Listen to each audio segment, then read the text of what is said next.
Good morning, everybody. Welcome back to the channel. My name's Tim. I'm one of two Voyager Smith, my wife being the other one. Today I wanted to talk to you about something important. It's common mistakes that expats make when they come over here. Now, I've been here for 2 years now, over here in Thailand, and I've joined a big group of other expats, and we kind of sit around and we talk about how we see people make these mistakes over and over again. So starting off with number one, it's not budgeting correctly for your first year here in Thailand. You may think from watching all these videos and doing your own research that you know how much it's going to cost you to live in Thailand, but it's going to end up costing more in the first year. And the reason why I say that is because you're going to have to put down either 1 or 2 months security deposit when you rent a place. You're going to have to figure out your transportation needs, like whether you're going to buy a car or a motorcycle or a motorbike, what have you.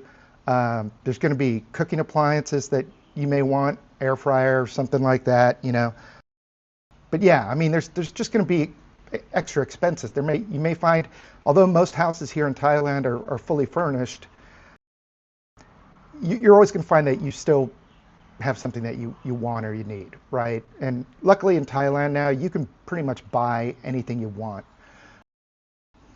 You can find anything you want.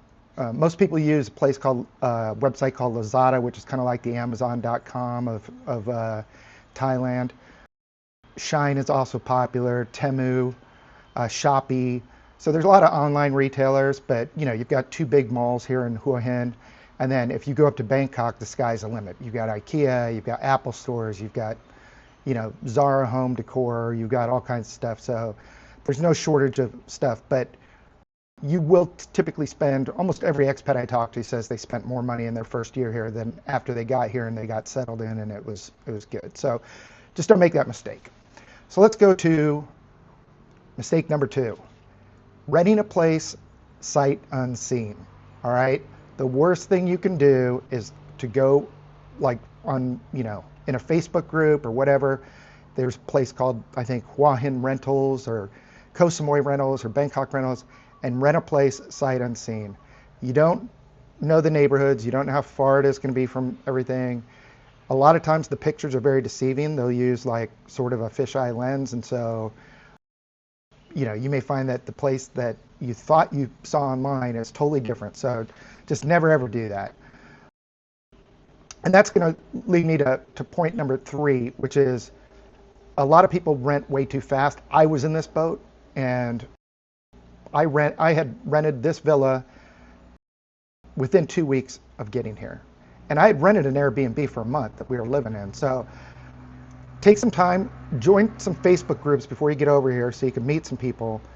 Come over here, stay for at least a month in temporary lodging, stay at an Airbnb or a place called La Casita or, one of the more affordable places around town you can stay in for a month. And meet people, talk to them, figure out like the neighborhoods and, the pros and cons. There's a lot of expats with a lot of knowledge that have been here a long time, and they'll tell you like, oh, you don't want to live in that area, it's overrun with monkeys, for example. All right, true story. But, there's all kinds of different neighborhoods, and not every place is right for both, for everybody. So give yourself a month to like kind of germinate and kind of get to know the area, talk to friends that you meet here, expats that have been living here for a while, and they'll give you a much better idea, so you'll probably be happier in the end. I can't remember what mistake I'm up to. I think number 4, do not, if I see this all the time on Facebook, don't go into a Facebook group and say, hey, I'm looking for a 3-bedroom place and my price range is 45 to 55,000 baht. Okay, you're just basically telling somebody who wants to rent their place that you're going to pay top dollar for it.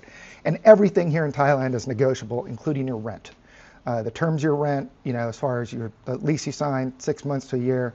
If somebody won't budge and it's not in your price range, just keep looking. There's a lot of other places to rent, right? It's definitely a renter's market, and I think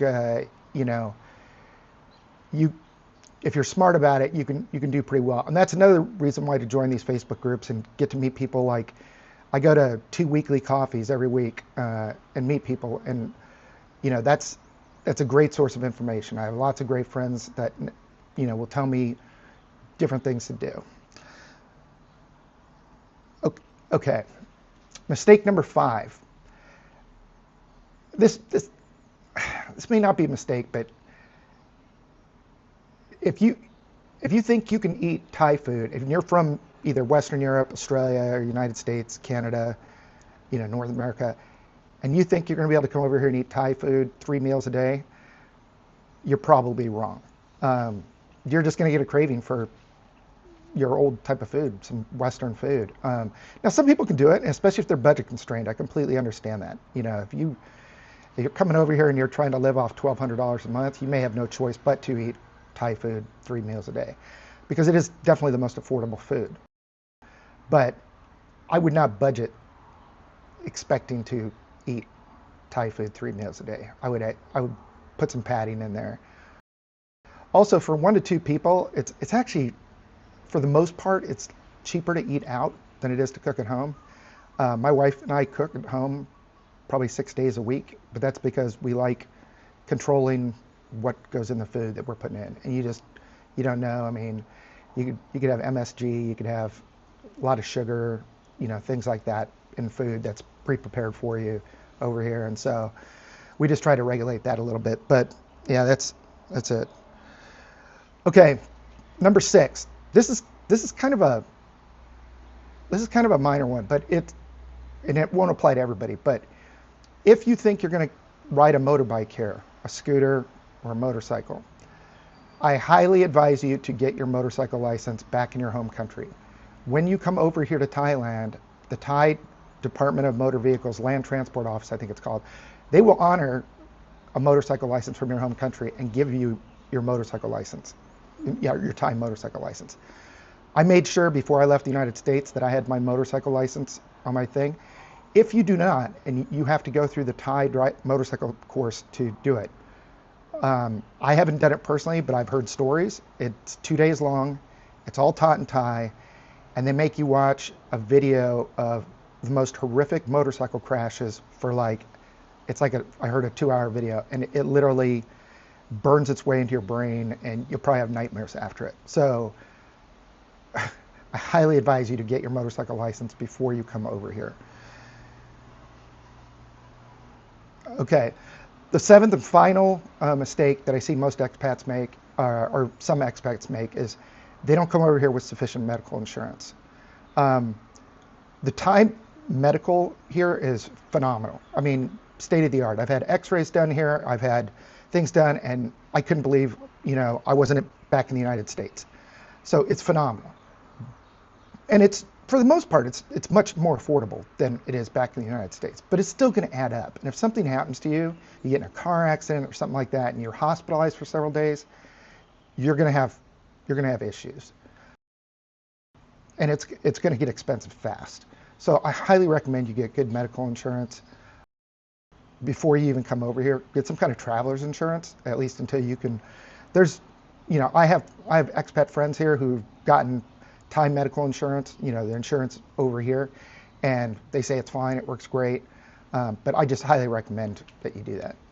Anyways, if you find this information useful, please give me a like and subscribe, and stay tuned to the channel, and we'll show you some more stuff about our travels and living here in Thailand.